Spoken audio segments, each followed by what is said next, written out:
you seen Celeste and Jesse Forever? It's a fantastic movie. I highly, highly recommend. But there's a beginning where they like speak in the accents that we've been speaking in, and it's just so nice. They like see this because of that. I know. They're like trying to order dinner, and they're like looking at a menu, and she's like, "What are you thinking of? What are you thinking of getting? What are you thinking of getting? Oh yeah, maybe we could Split the two, yeah. This is a clinical choice, but I must object to your strategy, for I wish to enjoy the tacos alone. No, but that is not fair, as long as I can have some bites, yeah? But we know about your bites, don't we? You take one and then you take many. Yeah, you this do. is true. Is this recording already? It Or is. that's okay. I don't want to talk about it anymore.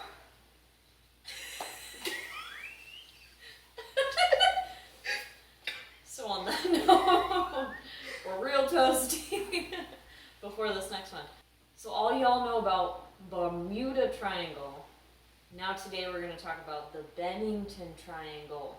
It's named this because people went missing there 1945 to 1950. They're unconnected disappearances, and no bodies were ever found except for one, the last person.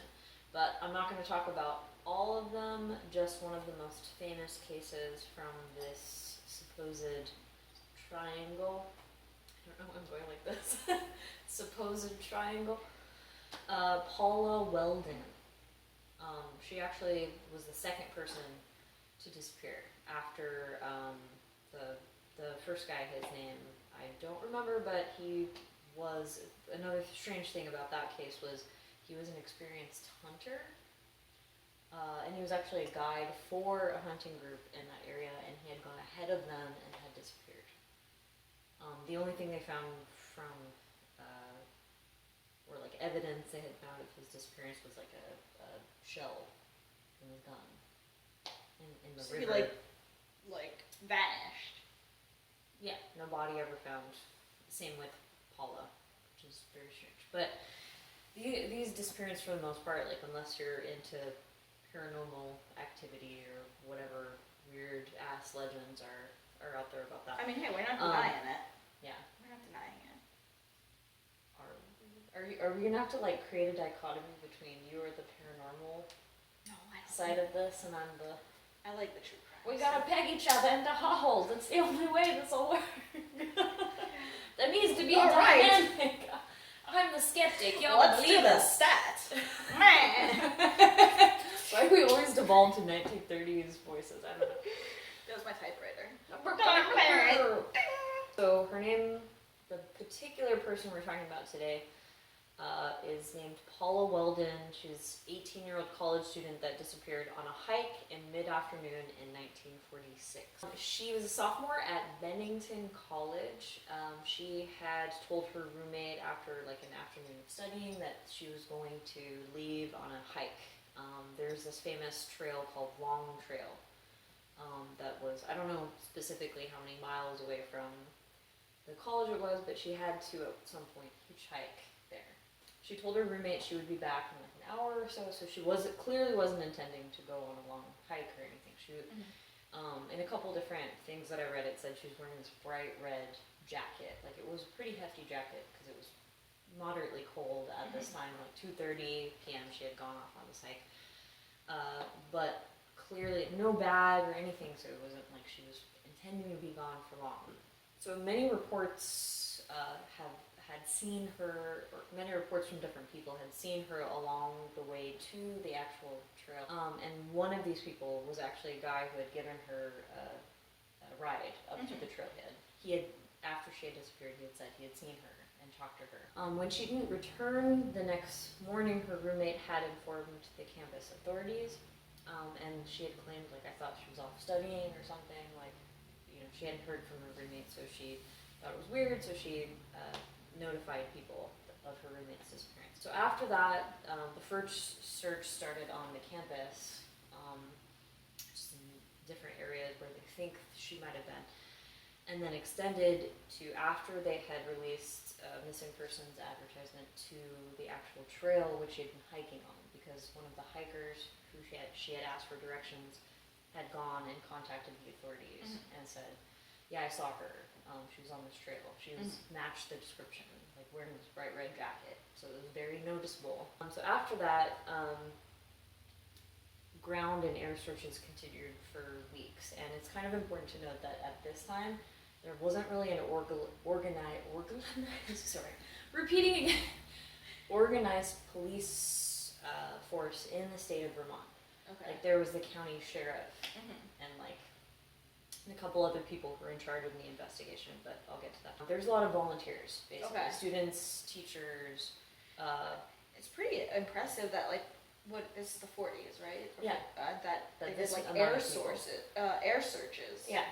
For a missing person. So I guess at this time, like, they didn't really have any leads, so they just searched this entire area where they thought she might be, right? So a lot of people at this time thought she had just gotten lost in the woods with no body found. Other theories and speculations had started. Maybe she was murdered, right? Her father pressed further to the state's governor for assistance, and they actually got Connecticut's governor involved, and they assigned a new detective to the case, along with another policewoman. The Connecticut State Police detective was named Robert Rundle, and another policewoman, Dorothy Scoville. So they were kind of more appointed to interviewing everyone along kind of this main road, who had been living on this road, along the trailhead, like leading up to the trailhead. So they kind of were filling in the gaps from the initial investigation. Side note. Yeah. Pretty awesome that 1940s, it's a policewoman. I agree. Pretty badass. I did also think that was cool when I was reading that. You go, Dorothy. Go, girl. Here's where it gets interesting. So they had been interviewing people up and down this main road, and they discovered that a man named Fred Gadet had also seen her that day. He claimed that he had been kind of in a domestic dispute with his common-law wife, and they had gotten in this fight, and he had stormed out of the house and had seen her while driving. He became a person of interest several times throughout the investigation. First in 1946, because the story changed a bunch of times. Like he had said, no, I didn't leave the house. No, wait, I did. No, wait, I was driving and I saw her along the route where I was driving. And so pretty shifty that his story is changing constantly. So in like 10 years later or something, when the case was reopened, a couple people had claimed that he knew where the body was, that they had heard him boasting of where he knew the body was buried. And then when police questioned him again, he denied it. So already that in itself is sketchy as fuck, of course. But then this is at this time it was like 1950s or something. So there wasn't a lot of like forensic testing. So with no body, like no particular forensic evidence that they could be testing, that part of the investigation ended. It was just mere And a bunch of hearsay. Yeah. So there was nothing really they could do to follow that lead, unfortunately. As fucked up as that was, his story changing a bunch of times, and then people claiming that he had been bragging where he had buried the body. Her father was initially kind of pushing the Vermont governor to like extend the investigation because nothing had come of it so far, pointing to the lack of statewide police and the lack of training of local sheriffs, for example, which all contributed to a poorly run investigation. So within 7 months of her disappearance, the Vermont State Police was created by new legislation. 7 months. Holy cow. Yeah. Because of that. So that's exactly what you were saying before. Under terrible circumstances, but something good came out of it. Like, who knows how many people's lives have been saved because of something that was created because of her. Here's another weird part was where we were mentioning the Bennington Triangle. After her disappearance, 3 other people had vanished without a trace in the same kind of the same vicinity, or like within a certain square mileage of that area. But only one body was ever found, which was the last woman who had disappeared in 1950. So this all took place between 1945 to 1950. They weren't able to gather any forensic evidence from her because her body had already decomposed too much. Like they had found her like a year after or something. And this was dubbed the Bennington Triangle by a Vermont broadcaster and author Joseph A. Citro. He also had a book that he published about this. I don't know the exact title, but I know that he mentioned it in there. This was dubbed the Bennington Triangle because, you know, it happened same place, within 5 years of each other. All these people missing. I mean, I feel like that happens often. Like, can it be a serial killer?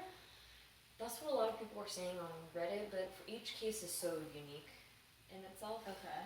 that it just, like, when I was reading about it, it just seemed so disconnected. Like, Yeah, there wasn't like, anything there's that would no- have given rise to there's It- one person out. Except the hunting people. location. Yeah, except the location. Motherfucking Reddit! Theories, Reddit theories. A lot of people said, I think she got lost while hiking, died of exposure, and she was apparently underdressed for the weather. It snowed that night. There's nothing that indicates that Paula was an inexperienced hiker or outdoors enthusiast, so I don't think she would have had the knowledge or resources to survive very long outside. That is just one, which I think is probably the most common theory, but at the same time, weird that body was never found, especially Yeah. wearing a bright-ass red jacket. Yeah, I mean, to bring up something that we have never discussed, but if you've watched listen to true crime podcasts, whatever, the whole Mount Everest thing, like there's people still on Mount Everest that died like decades ago, and their clothes and stuff are still there, you know, and they use them almost as like markers to like know where they are when they're climbing Mount Everest. But yeah, I mean, wouldn't you think that this bright red thing would be? Yeah. That's morbid AF. I know. I'm like, they use as they markers. use it as like Jesus markers. Christ. Yeah, it's like, but I think they also like do like a moment of silence type thing. The one that really stands out is the dude that saw her last. On the hike, or No, not the group of hikers. okay, The guy who dropped her off. No. Oh. So originally, so remember the guy who dropped her off? Like, Yeah.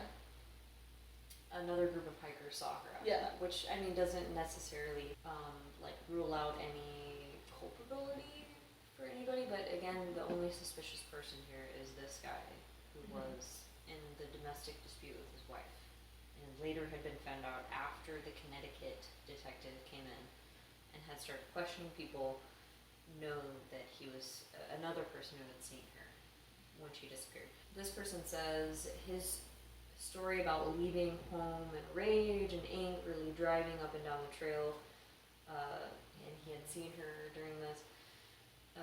That story continually changed, like we had said before, and he's shifting timelines about when he had been there on the trail or like when he had seen her, made him a suspect during the initial investigation. And then later he boasted about knowing where her body was, and he was re-interviewed and denied that he knew about it. So this person says Pettibon Junction. Pettibon? Pettibon Junction. Pettibon. Says he was an opportunistic predator who picked up Paula, killed her, and left her body someplace up there in all those woods where it has never been found. Case closed as far as I'm concerned. I mean, this guy's got it. Let's go. We're done. Case closed as far as Pettibon is concerned. I mean, again. Pettibon Junction, y'all. I mean, I'm sorry. He's at the junction of Sullivan.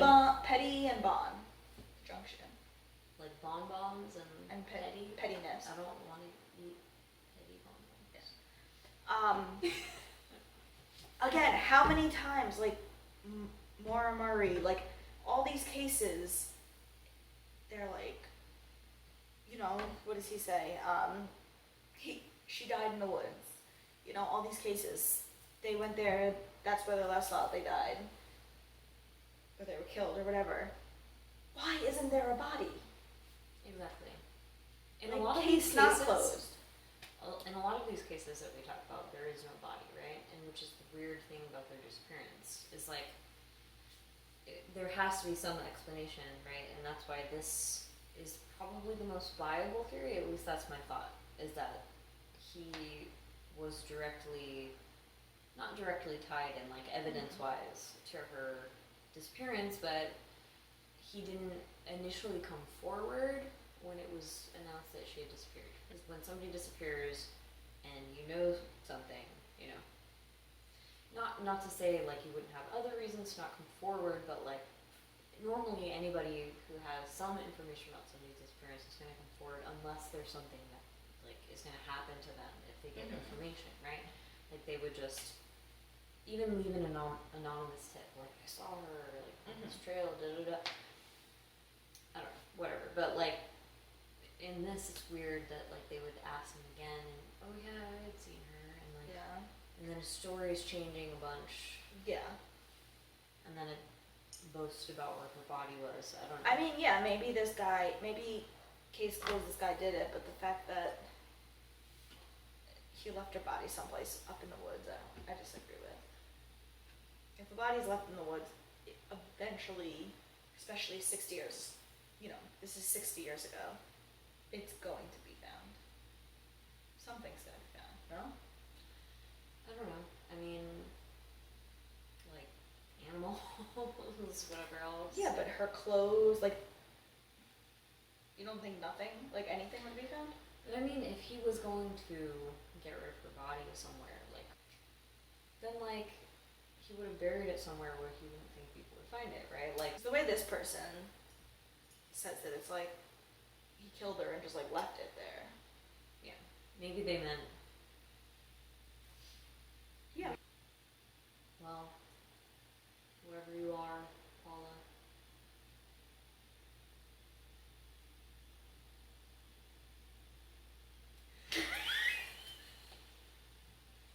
Are we just like really staring at each other? I was, like, searching for words in my brain. Anything is good to come of this, it is that future cases like this will be Vermont PD. future cases like this will be prevented. It's like Twin Peaks, and there's like a weird dimension to another world in the Vermont woods. Because it's Bennington Triangle.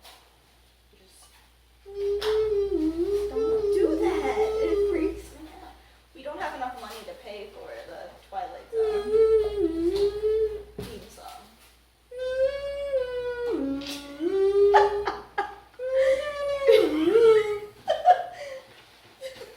Rip-off version of Twilight Zone song. Yeah.